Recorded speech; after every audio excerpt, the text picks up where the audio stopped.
माझ्या डिलिव्हरीच्या मध्ये मी सर्वात जास्त काय खाल्ले असेल तर ते आहे अळीवाची खीर।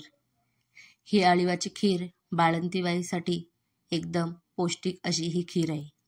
इथे मी अळीव हे घेतलेले आहेत।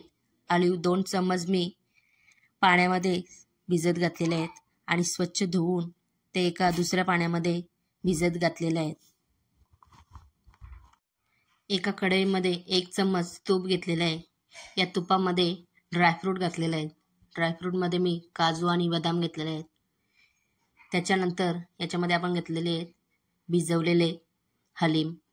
भिजवलेले हलीम घालून घेतलेले आहेत आणि 1 छोटा कप पाणी घालून घेतलेले आहे आणि हे अळीव छान असे आपण शिजवून घेऊ या पाण्यामध्ये।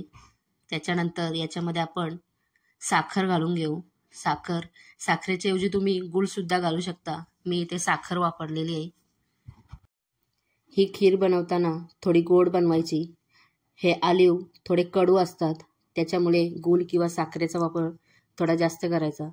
त्याच्यानंतर कोमट दूध घातलेले आहेत। दूध घातल्याच्या नंतर गॅस डायरेक्ट बंद करायचे आहे, कारण की गुळामुळे आपली खीर ही फाटू शकते। त्याच्यामुळे तुम्ही जर गूळ वापरत असाल तर दूध टाकल्याच्या नंतर गॅस लगेच बंद करून घ्यायचे आहे। आता मी गॅस बंद केलेले आहे। वरून थोडी जायफळ आणि वेलचीची पावडर घातलेली आहे। तयार आहे आपली अळीवाची खीर। थंडीच्या दिवसामध्ये नक्की करून बघा।